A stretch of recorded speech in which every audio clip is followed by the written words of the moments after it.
ஒன்றிய அரசின் கொள்கையால என்னென்ன பாதிப்பு வரும் என்பதை சிலவற்றை மட்டும் சொல்றேன். நாம கடைபிடிக்கிற சமூக நீதி கொள்கையை நீர்த்து போக செய்வது,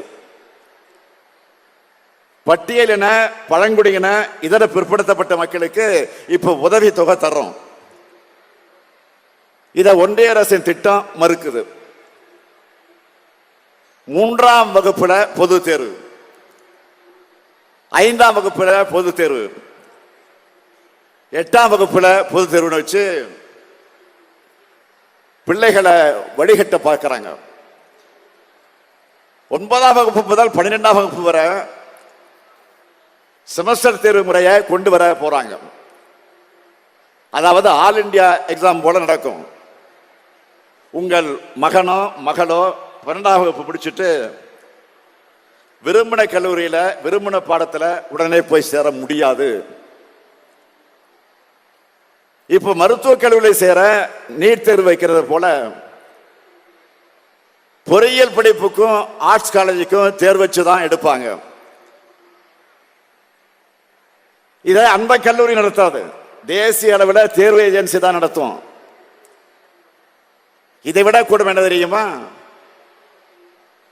10ஆம் வகுப்பு முதல் பட்டப்படிப்பு வர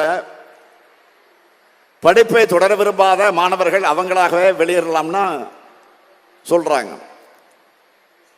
நான் கேட்கிறேன், இப்படி சொல்றத படிக்காம போ அப்படின்னு விரட்டுறதுக்கு சமமா இல்லையா? 6ஆம் வகுப்பு முதல் தொழில் கல்விங்கிற பேர்ல குலக்கல்வி திட்டத்தை அறிமுகப்படுத்த போறாங்க. குலத்தொழில் ஜாதி தொழில் மனுநீதி சொல்ற அநீதியை தொடராம படிச்சு முன்னேற நினைக்கிறவங்களை மீண்டும் அதை நோக்கி தள்ள பார்க்கிறாங்க. இதையெல்லாம் பார்த்துத்தான் தேசிய கல்விக் கொள்கையை ஏற்க மாட்டோம்னு உறுதியா சொல்றோம். இந்த திட்டத்துல கையெழுத்து போட்டாதான் 2000 கோடி ரூபாய் கிடைக்கும். 10,000 கோடி ரூபாய் பணம் கிடைக்கும் சொன்னாலும் நாங்கள் கையெழுத்து போட மாட்டோம். 2000 கோடி ரூபாய்க்காக பணத்துக்காக இன்னைக்கு நாங்க கையெழுத்து போட்டா என்ன ஆகும்? கொஞ்சம் சிந்திச்சு பாருங்க. 2000 ஆண்டுக்கு பின்னோக்கி நம்ம தமிழ் சமுதாயம் போயிடும். அந்த பாவத்தை இந்த முத்துவேல் கருணாநிதி ஸ்டாலின் ஒருபோதும் செய்ய மாட்டான். இங்கு வந்திருக்கக்கூடிய பெற்றோரை, குறிப்பா தாய்மார்களை கேட்கிறேன்,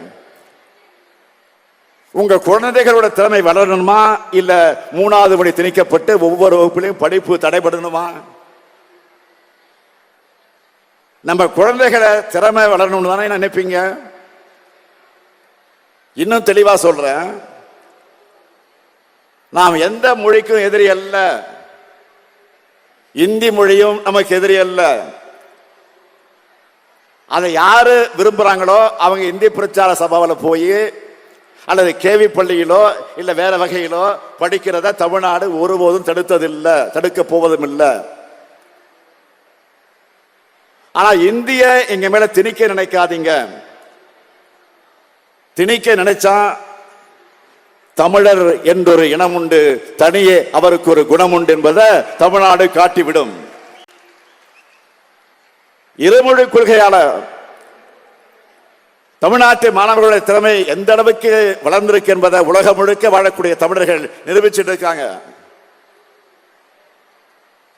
ஒன்றிய கல்வி அமைச்சர் கேட்கிறாரு, எல்லா மாநிலங்களும் மும்மொழி கொள்கையும் தேசிய கல்விக் கொள்கையும் ஏத்துக்கிட்ட நிலையில தமிழ்நாடு மட்டும் ஏன் ஏத்துக்கல அப்படின்னு கேட்கிறாரு. அவருக்கு நான் சொல்றேன், இது தமிழ்நாடு. உயர்தனை செம்மொழிய தாய்மொழியாக கொண்ட பெருமைக்குரியவர்கள் தமிழர்கள்.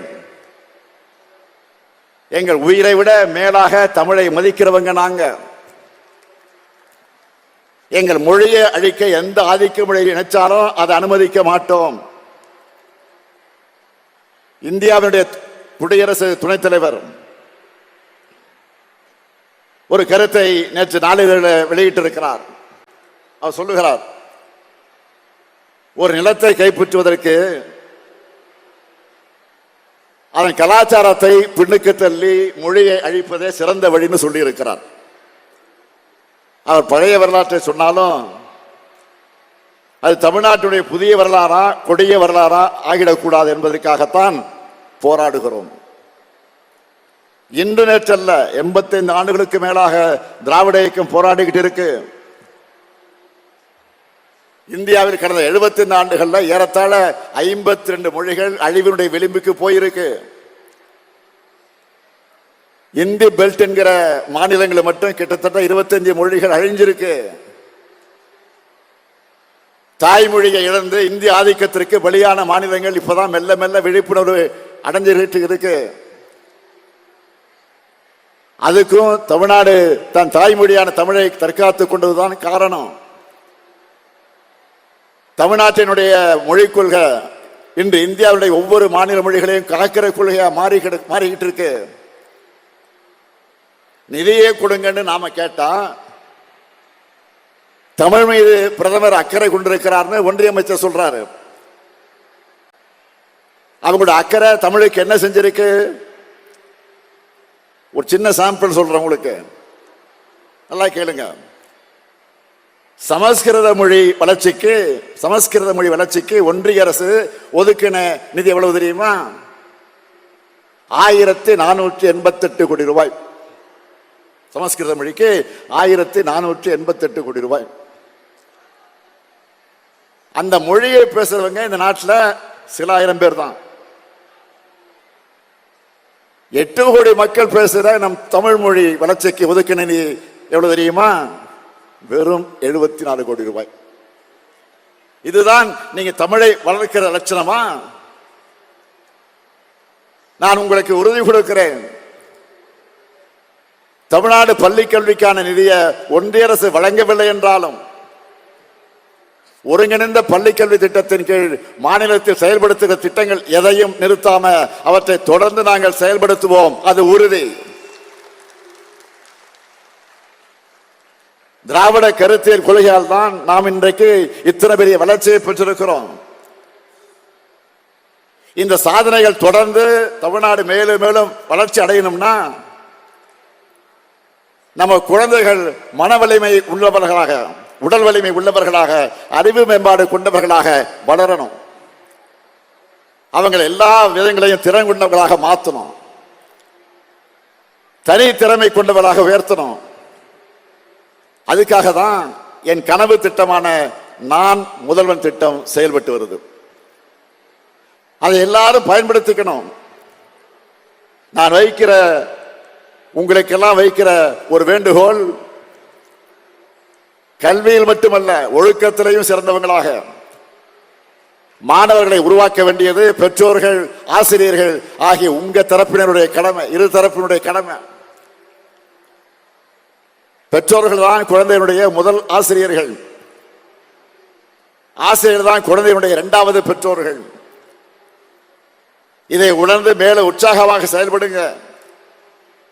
உங்களுக்கு உறுதுணையாக உங்களில் ஒருவனாக நான் இருப்பேன்.